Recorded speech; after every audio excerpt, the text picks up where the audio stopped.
Hi, I'm Dr. Zahedi. We're here today doing a demonstration for the Capilli Institute. This is our fantastic model, Ingrid, one of our patients. We're going to demonstrate how to take global photography for the GroTrack device. This is the device we all know about, the camera GroTrack that we use to monitor in a very objective way the hair outcomes that we get through our PRP and our other procedures that we do in our practice. And so today we're going to show you how we monitor the patient's progress step by step.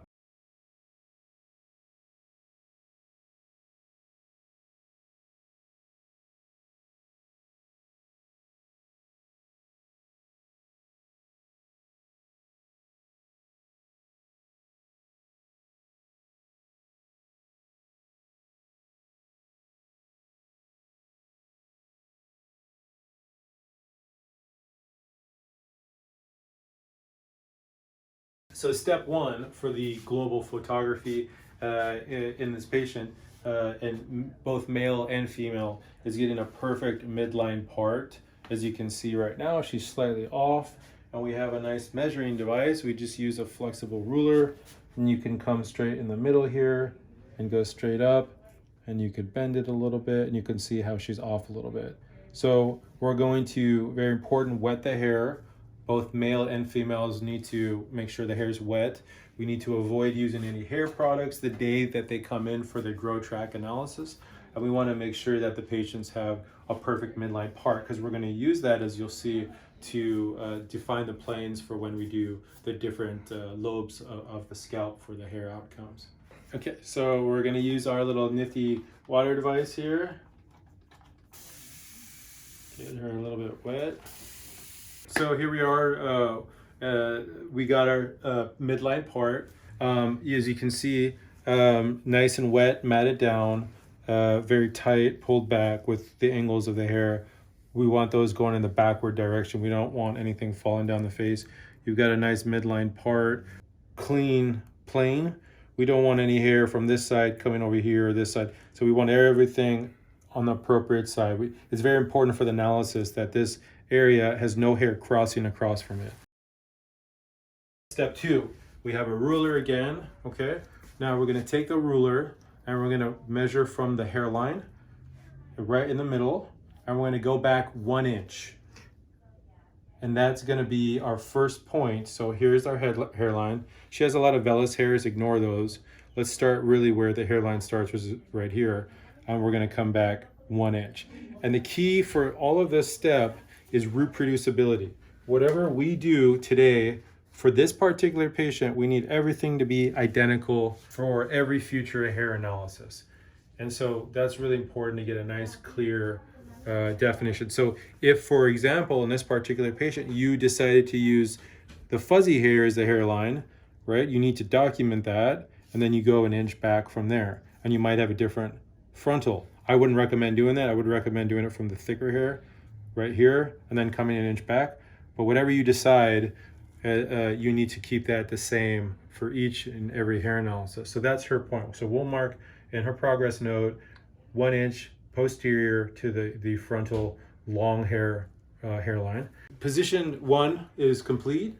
We have our 1 inch hairline for the frontal position.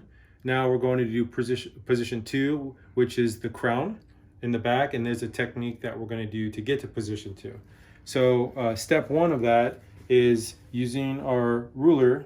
We're going to help us guide ourselves to what the midline is. Okay, so that's our midline, as we know. And now step two is we're going to come from one end of edge of the top auricular portion of the outer ear, right where it hits the base here. And then we're going to draw an imaginary line straight up from one same point on the ear to the other same point on the ear. So we're going to do basically a temporal over the parietal, and where that line intersects, that imaginary line from earlobe to earlobe, and it intersects the midline, that's where we're going to mark our point. Okay, so just doing that real quick, I'm going to choose this point. We're going over the apex, and my midline point is right there. And so that's the intersection.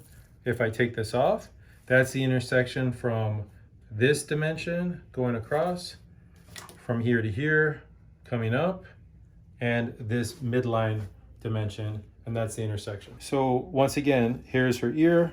This is an imaginary plane from here, going straight up over to the same point on the opposite ear, going in this direction like this. That's dimension 1, and dimension 2 is the midline part from our midline area straight back. And where those two lines intersect, perpendicular, that's where we mark our plane. Now that we've marked our second position, we're going to move on to our third position, which is the vertex. And everyone has a different anatomical configuration for where exactly the vertex will fall. So there's not a strict rule for how many inches back from this second position measurement on the crown that you will need to go to achieve exactly where the vertex is. What's important is that you find consistency. We generally estimate that the vertex position will be approximately 2 to 3 inches posterior to the crown position. So that's where we marked our crown position. So if we go somewhere between 2 to 3 inches back, as you can see, 3 inches doesn't work on her because we're all already posterior almost to the occipital. So for her, 2 inches, she has a little bit of smaller head than most males, for example. 2 inches would probably be most appropriate. So we would put her apex right there. And that's what we should document for her particular case. We went 2 inches posterior to the crown position, and that's where we marked her vertex, and that's the position that we see there. And every time she comes and does her hair analysis, now we have our frontal position, our crown position, and our vertex position. We know how far apart they are from one another, and we can very easily duplicate that for future hair analysis using the GroTrack. And I cannot emphasize enough how important it is when you do this to document your particular dimensions for how you achieved this particular hair analysis. Again, we used her long hairline, went 1 inch back. That's what I'm going to write in her progress note. Then we found her midline for the crown, and we documented that. And finally, we went 2 inches back for the apex. That's what I'm going to document, 2 inches back from the crown position. So it's very important for each patient that you do the right measurement and you write that down and you keep track of that, so that in the future, when you reproduce your hair analysis in 6 months or a year after you've done your PRP procedure or your exosome procedure, then we can come back and we can say 1 inch back from the long hairline, the midline crown, followed by the apex. And we could easily identify them because we have our dimensions written down, and consistency is the key. Make sure we're consistent.